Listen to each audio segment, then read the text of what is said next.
Welcome to the Long-Term Investing Podcast with Baskin Wealth Management. I'm Barry Schwartz, President and Chief Investment Officer. In this podcast, we ignore all the noise and have conversations about the things that matter in today's markets. It's what we talk about with each other here in the office, and we want to share those conversations with you. Please stay tuned for our legal disclaimer at the end of the episode. Welcome back to the podcast. I wish you and your family a very happy family day coming up, as well as Valentine's Day and Washington's birthday for our friends in the U.S. And happy Chinese New Year for those who celebrate. Oh, very nice. When is that happening?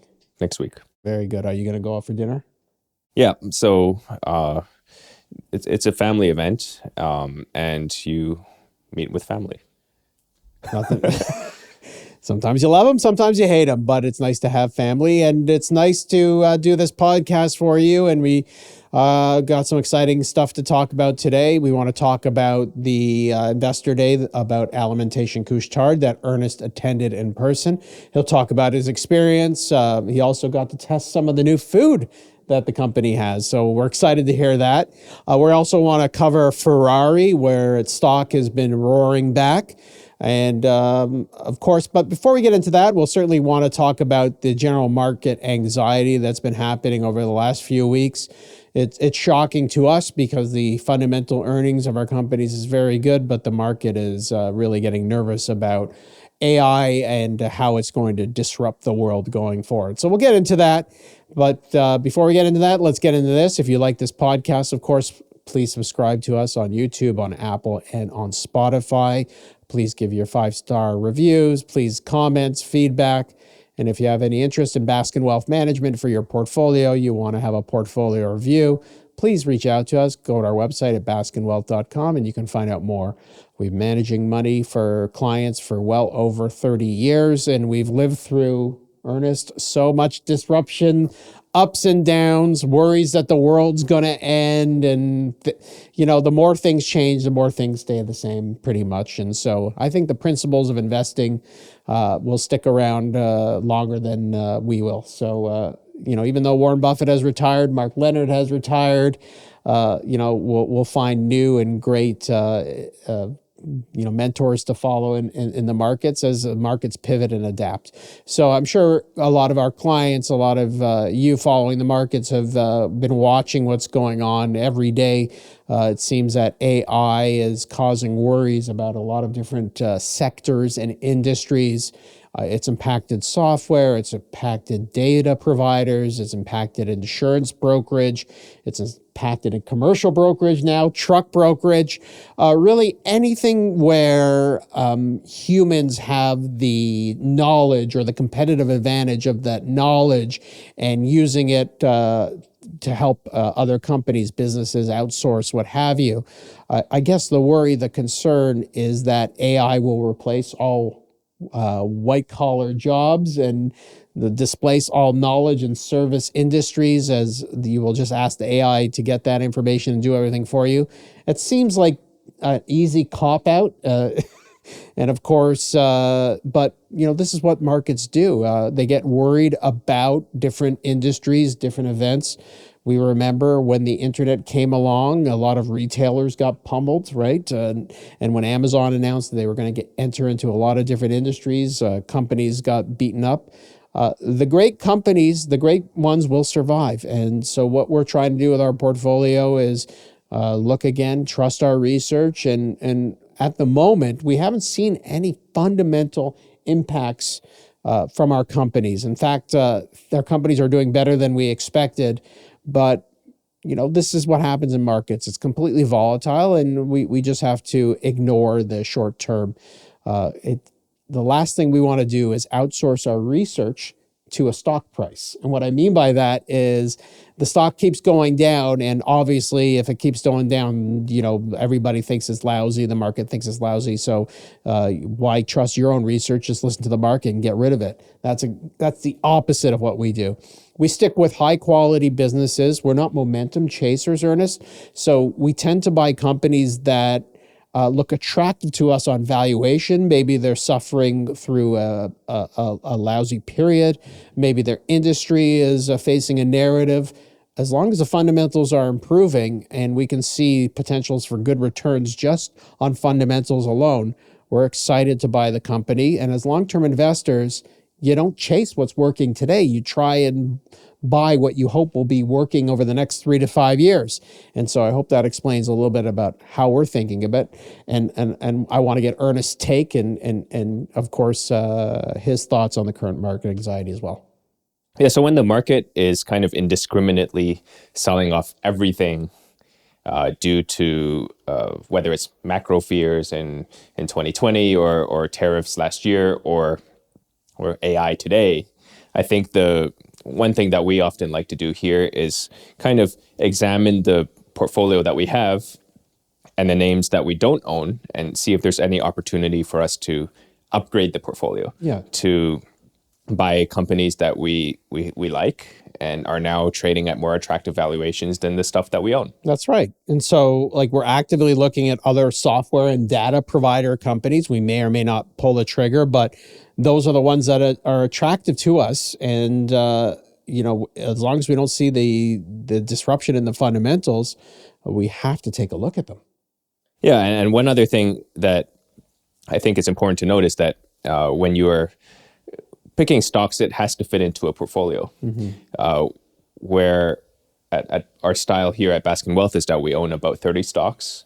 And what we try to do here is that those 30 companies generally participate in different sectors of the economy and are subject to different economic factors versus the other names in the portfolio. So some of the names, there's worries about AI. Other names like Canadian Natural Resources are at kind of record highs today because they're just fundamentally different companies.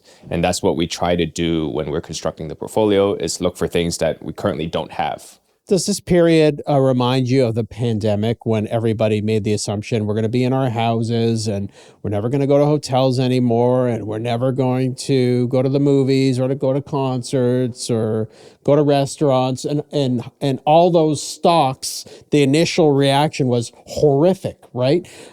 We owned Delta Airlines at the time. We owned Hyatt Hotels at the time. Those stocks fell 40, 50, 60%. And rightly so. Right? Because the market doesn't move on BS. It moves on actual concerns.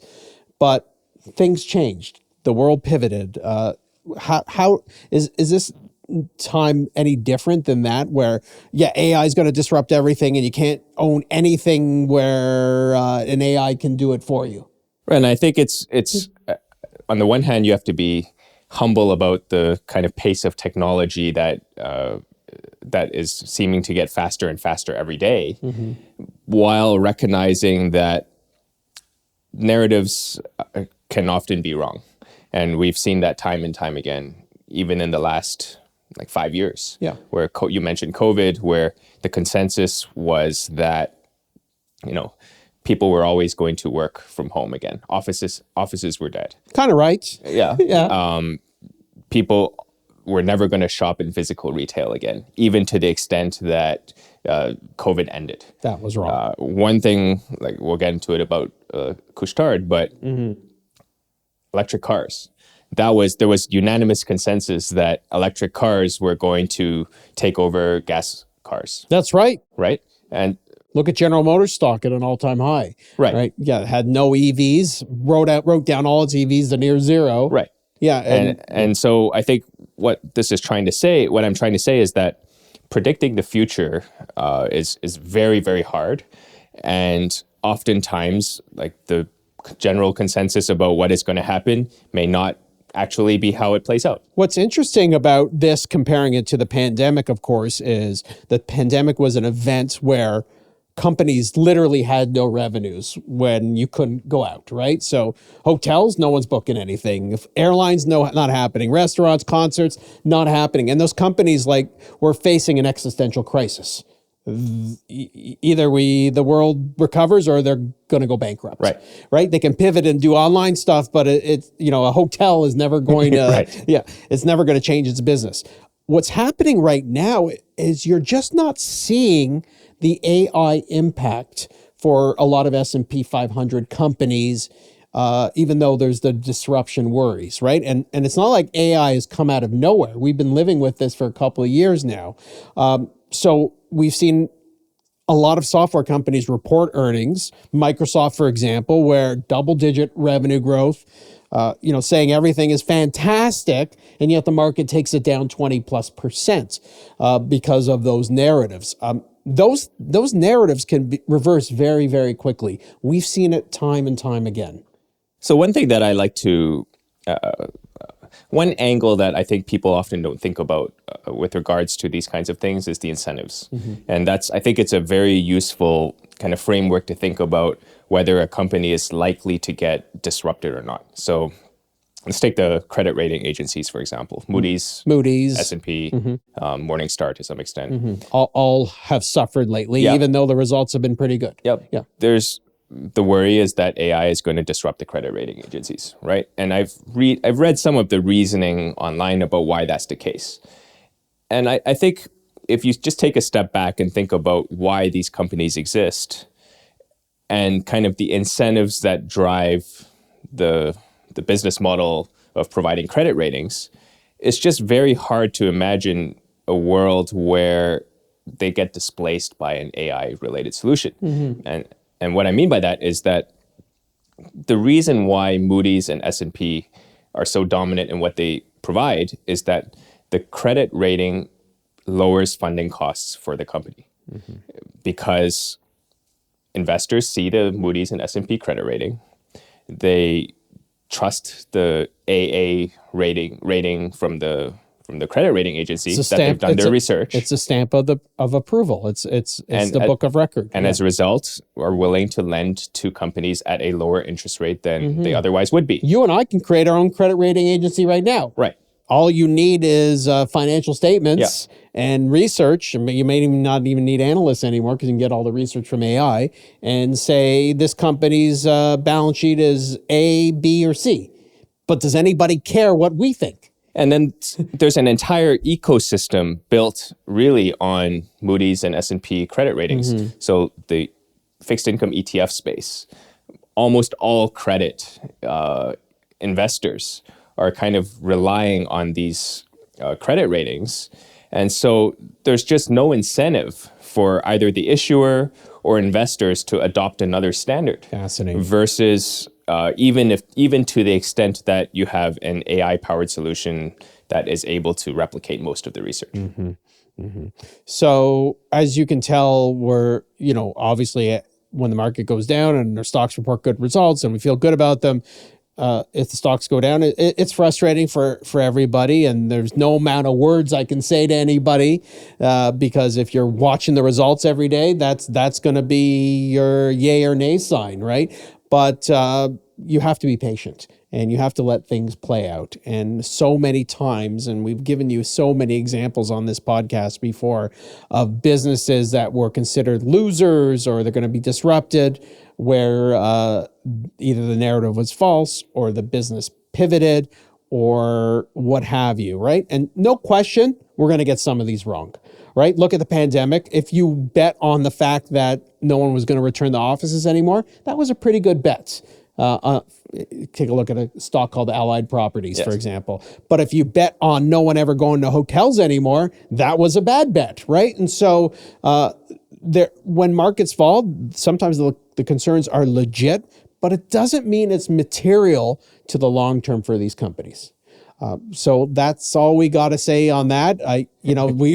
We're just going to continue to follow the fundamentals, and we're not going to let AI rule the world in terms of our trying to figure out what's going to happen next. Of course, if you believe that AI is going to disrupt everything, I don't know what you want to own at all.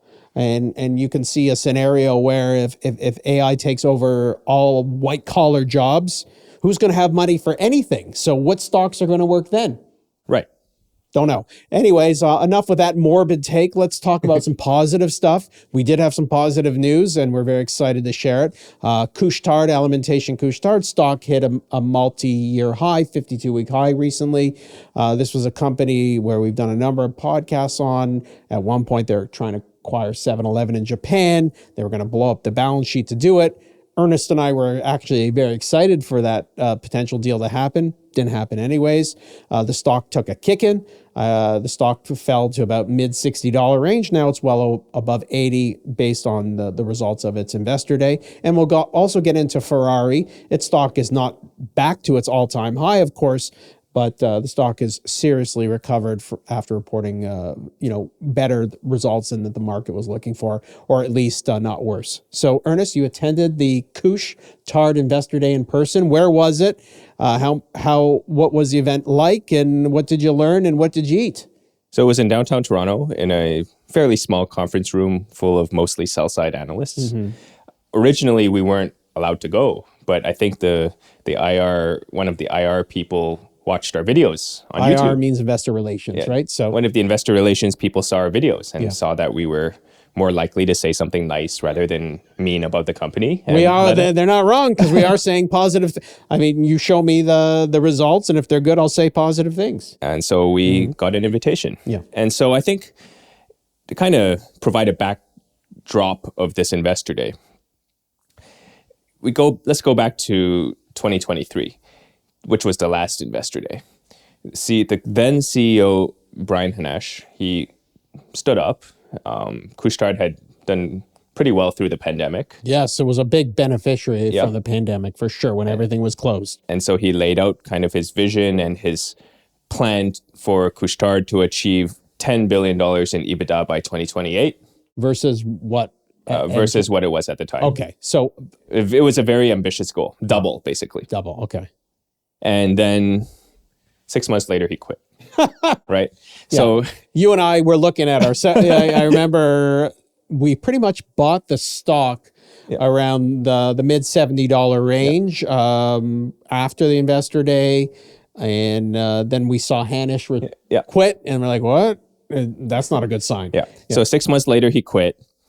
The chief operating officer at the time, Alex Miller, he was promoted to the CEO. And the stock has not worked since then, right? There's been, some of it's been macro, poor, lower income consumer, pullback in kind of government food benefits. Yeah, the results for a good chunk of 24 and half of 25 were not robust. Right. Yeah. And so, and then the CEO, I think, was kind of a relatively unknown entity among investors. And so, and then you have the 7-Eleven acquisition attempt, which was kind of a big overhang on the entire company at the time. Nobody liked it. They beat it up in the press. The Japanese didn't like it. Analysts didn't like it. So I think that was kind of the backdrop for them to do this investor event, where number one, it was an opportunity for the CEO, for Alex Miller, to kind of tell people who he is, and secondly, how he sees the company going forward. And so that's why when he began, it was really, who is Alex Miller? He's like, he grew up in the US, he's married with 3 daughters, stuff like that, right? And I think the second part then becomes, how does he plan to operate the business going forward? What is his view versus Brian's view years ago when they set ambitious targets that clearly not going to reach? Especially because Alimentation Couche-Tard, historically, I think the perception is that this is a roll-up. So it's a company that grows primarily through acquisition. And so in the absence of 7-Eleven, like, what's the management going to do? Are they going to keep going and pursuing new deals? Are they going to focus more on kind of implementing, like, adding stores organically? Like, what's the plan? Yeah. Right. And so I think that was kind of the focus of the presentation, where 100% the theme for the investor day was, we're going to focus on operating the stores well. Not that we're not going to go do deals, but we are going to operate the stores, the existing footprint that we have. Okay, how are they going to do that? That's an easy thing to say. Right. What are the tangibles that is going to get the store performance? Right, and so some of this is just kind of the nitty gritty of retailing, where it's like, we're going to provide better store displays. We're going to add loyalty program. We're going to reorganize some of the ways we put things in the store. We're going to add food. I think there was quite a bit of hot food. I think there was quite a bit of explaining about what lessons they learned on their journey towards implementing food. Did they just get, because the results were so good after the pandemic or due to the pandemic, kind of just like, our business is cooking, we don't need to do anything, and then so I think part of it is that one of the biggest initiatives that the company has undertook was to rebrand everything to Circle K. Because I think before that point, I don't remember the exact year they did that, but before that, it was just a bunch of disparate chains, right? And so there's been a very big undertaking to kind of stitch them all together under a common brand, under a common kind of customer experience, under like to centralize the fuel procurement and the in-store merchandise purchasing. That all makes sense. It's all seems common sense, right? Yeah. And so, especially given the fact that they've also done a couple big deals lately. So there was quite a bit of talking about the lessons they've learned on integrating various acquisitions, on adding food and why it didn't succeed, on their lessons in private label and why that didn't succeed. And so some of this is, well, this is what didn't work and this is what we're going to do now. Okay. And then I think the other thing that was kind of de-emphasized was no M&A, right? Like not no M&A, but there was no slides. There was only one slide on deals and the opportunities they see with deals, right? The theme that they wanted to set for the presentation is the plan that we have today is 100% in our control. It's not reliant on us going and doing deals. It's not reliant on macro improving. It is stuff that we can do to drive growth within the existing business. And if it works, our same store sales will grow, our merchandise sales will grow, and because we generate so much free cash flow, we're going to buy back a ton of stock instead of making M&A. Right. And that should lead to double-digit earnings growth for the foreseeable future. Right. Yeah. And so I think what I described might seem a little boring, but I think I'm still awake. In retail, I think there's a cliche, retail is detail. Yeah. Right. Where what matters at the retail level, like success for a company like Couche-Tard, is getting the little things right within the store, because what ultimately is going to make the company successful is whether people are coming to your stores versus other stores. Anything in the presentation or the Investor Day that gave you more confidence about the future of Couche-Tard? Yeah, so I think there were two things that were kind of previously viewed as potential headwinds for the company that they actually say are tailwinds. So number one is EVs, to the extent that EVs, right? So I think if we go back to COVID, the big question that everybody had for the gas station industry is, what happens if EVs come? Yeah. And are they all dead? You don't need to buy gas, but you still need to charge. But if you buy gas, maybe you go in and you buy some nicotine products or an energy drink or candy or hot food. But if you charge your car at home, you never need to stop at a convenience store. Right. Yeah. And now I think in North America, EV adoption has kind of slowed. Clearly. In the absence of government subsidies to purchase electric cars. But what Couche-Tard is seeing in Scandinavia, for instance, is that EV penetration is EVs are totally dominant in places like Norway. Like almost all new cars sold today in Norway are electric cars, and they have a large gas station footprint in Norway. And interestingly, what they're seeing is that they're actually making more money from EVs as they are from gas cars, because number one, you still need to charge your car. People are generally staying longer when they're charging the car, so they're spending more at the store. And the customers are more loyal when they're more loyal to the brand of the electric charger versus gas station. But the Couche-Tard footprint, they don't have restaurants. And like, unlike some of their other competitors, if you go charge your EV, you want to sit down for, even if you use a Tesla supercharger, it still takes 20 minutes. Right. So you want to go into a fast food place or something and sit down. How does Circle K circle that square, so to speak? And No, so I think offering better food, I guess. Yeah, offering better food. But the approach that they're taking is, you can still eat in your car, I guess. yeah, the approach that they're taking is that they're still not sure exactly when electric cars are going to be dominant in Canada and the US. And so they want to be a little bit more measured and make the charging investments when it actually happens.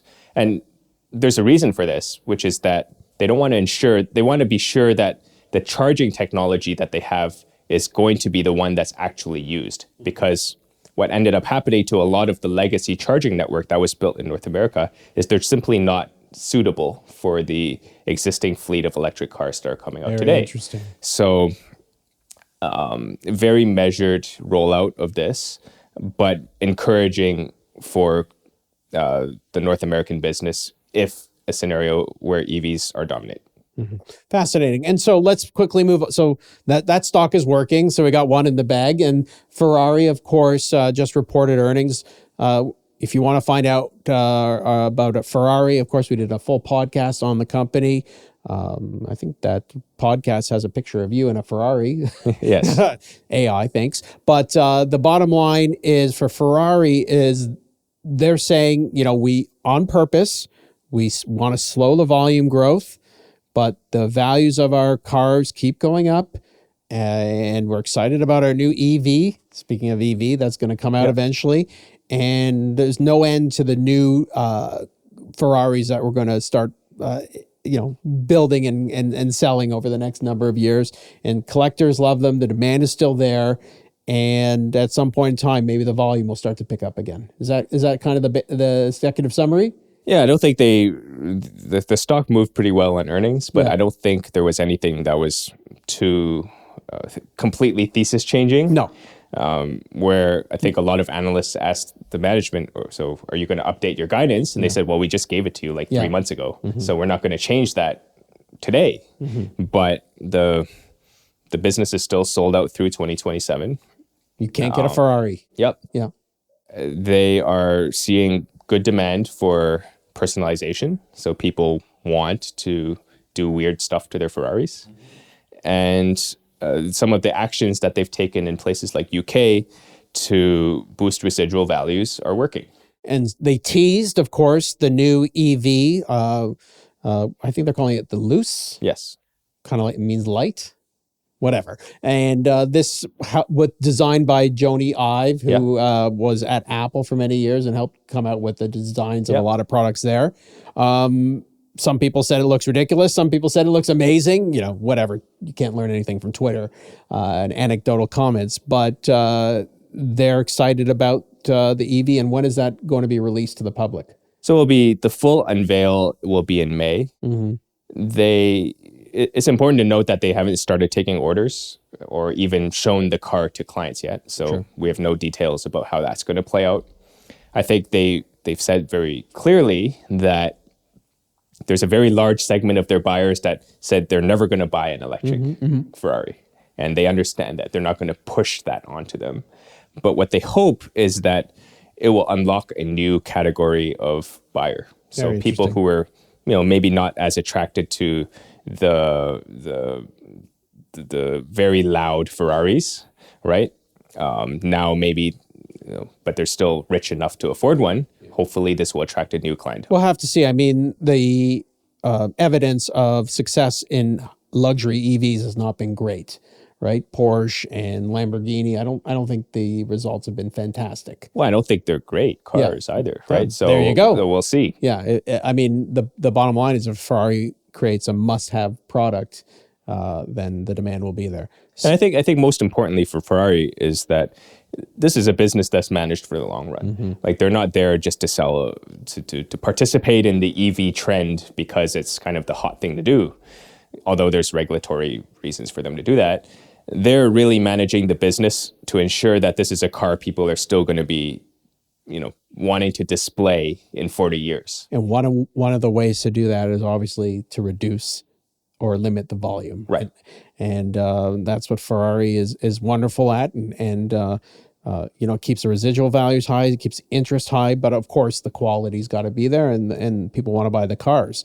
And so I think Ferrari certainly over the last, how long has it been in business? 50, 60, 70 years. I think it's done a good job so far, and we have no concerns about long-term for Ferrari. And even if you're AI, I think you still need to drive. Yeah, they said they're not going to make a self-driving one. Sounds good. So that's all we got for you this week, and we'll see you back here real soon. Thank you so much. This podcast is for informational purposes only, and any forecasts on the economy, markets, or individual securities should not be viewed as investment advice, a recommendation or an offer or solicitation to buy or sell any securities. Clients of Baskin Wealth Management and the speakers on this podcast may own shares of the companies discussed. Information on this podcast is current as of the time of production and is subject to change. If you have any questions or would like to subscribe to these podcasts, visit our website at baskinwealth.com.